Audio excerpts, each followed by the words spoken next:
नमस्कार दोस्तों, क्या आपने कभी जानने का प्रयत्न किया है कि हिंदू धर्म में उपवास क्यों रखा जाता है?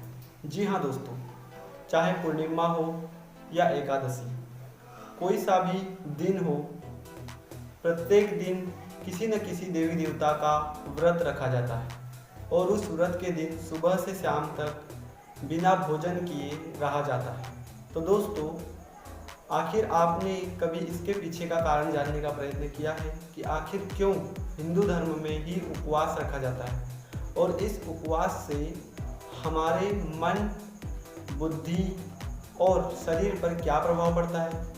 तो दोस्तों, ये वीडियो आप सभी के लिए बहुत ही इंटरेस्टिंग होने वाला है, इसलिए इसे अंत तक जरूर देखना। तो चलिए प्रारंभ करते हैं।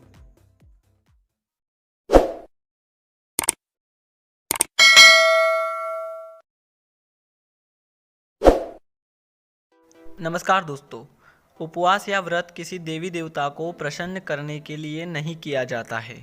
देवी देवता भला क्यों चाहेंगे कि उसका भक्त भूखा प्यासा रहे? हमारे यहाँ देवी देवताओं को माता पिता का दर्जा दिया जाता है। कोई माता पिता क्यों चाहेगा कि उसका बेटा या बेटी भूखे प्यासे रहें? यदि भूखे प्यासे रहने से देवी देवता प्रसन्न होते तो कितने गरीब लोग आज भी भूखे प्यासे सोते हैं, फिर तो उनको कोई परेशानी ही नहीं होती। देवी देवताओं का रोल यही होता है कि वह आपके उपवास या व्रत के साक्षी रहते हैं। व्रत का मतलब होता है प्रतिज्ञा। किस भोजन को किस दिन खाना है और कितनी मात्रा में खाना है और कितनी बार खाना है या नहीं खाना है, यह व्रत मनुष्य ही ले सकता है, जानवर नहीं। जानवर के सामने जो भी रखोगे, जब भी रखोगे, खाना शुरू कर देता है। मनुष्य इसलिए है क्योंकि उसमें चुनाव करने की क्षमता है, निर्णय लेने की क्षमता है। मनुष्य के अंदर वह क्षमता है कि वह अपनी प्रतिज्ञा से अपने मन के अनुसार काम को अंजाम दे सकता है। उपवास इसलिए किया जाता है ताकि हम शारीरिक मांगों से ऊपर उठकर अपने आत्मा के नज़दीक आ सकें और इसको समझ सकें और हमारे अंदर जो दैवीय शक्ति है उसको जागृत कर सकें। भूखे रहने से यह भी एहसास होता है कि भूख या प्यास क्या होती है। भोजन और जल की अहमियत समझ में आती है। भूखे और प्यासे सोने वालों की पीड़ा समझ में आती है। इससे मनुष्य भाव बढ़ता है। उपवास ईश्वर से कुछ मांगने के लिए नहीं, बल्कि अंदर की जानवर जैसी प्रवृत्ति त्याग कर मनुष्य बनकर मनुष्य की सेवा के लिए की जाती है। तभी तो उपवास के बाद भंडारा या प्रसाद बांटने का प्रावधान है, ताकि सबको भोजन प्राप्त हो और सभी खुश रहे। यह तभी संभव है जब मनुष्य भौतिक चीज़ों से ऊपर उठकर आत्मिकता को अपना जीवन का केंद्र बनाने का व्रत लेना चालू कर देता है। व्रत रखने के धार्मिक कारण के अंतर्गत किसी उद्देश्य की प्राप्ति के लिए दिन भर में भोजन का सेवन न करना व्रत कहलाता है। हिंदू धर्म में व्रत रखने को बहुत ही महत्वपूर्ण बताया गया है। कहा जाता है कि लोग अपनी आस्था के अनुसार अलग अलग देवी देवताओं के लिए व्रत रखते हैं। व्रत रखने से देवी देवता खुश भी होते हैं, साथ ही ग्रह शांत भी हो जाते हैं। कई बार साप्ताहिक व्रत रखा जाता है तो कई बार किसी खास मौके और पर्व तथा त्योहार पर भी व्रत रखा जाता है। व्रत रखने के वैज्ञानिक कारण के अंतर्गत आयुर्वेद में बताया गया है कि व्रत रखने से पाचन क्रिया को आराम मिलता है। अगर हम सप्ताह में एक दिन कुछ नहीं खाते हैं तो हमारा पाचन तंत्र ठीक रहता है।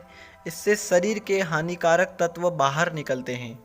जिस दिन व्रत रखा जाता है उस दिन फैट बर्निंग प्रोसेस तेज हो जाती है, जिससे शरीर की चर्बी तेजी से गलती है। जिस दिन व्रत रखा जाता है उस दिन मेटाबॉलिक रेट में 3 से 14% तक बढ़ोतरी होती है।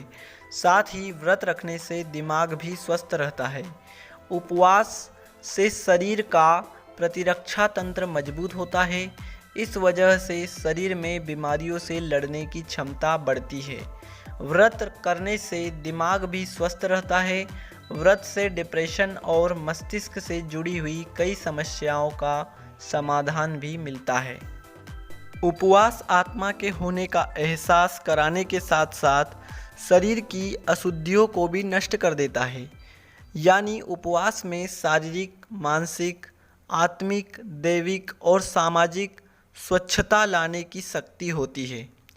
तो दोस्तों, मैं उम्मीद करता हूँ कि इस वीडियो को देखने के बाद आपको हिंदू धर्म में उपवास क्यों किया जाता है और उससे हमारे शारीरिक, मानसिक और बौद्धिक विकास पर क्या प्रभाव पड़ता है, इसकी जानकारी मिल गई होगी। तो दोस्तों, वीडियो पसंद आए तो वीडियो को लाइक और चैनल को सब्सक्राइब जरूर कर लें। जय हिंद, जय भारत। तो दोस्तों, अगर आपको ये वीडियो पसंद आया हो तो इस वीडियो को लाइक करें, और यदि आपने अभी तक हमारे चैनल को सब्सक्राइब नहीं किया है तो इस चैनल को सब्सक्राइब जरूर कर लें, जिससे कि आपको हमारी आने वाली वीडियो की नोटिफिकेशन सबसे पहले मिल सके।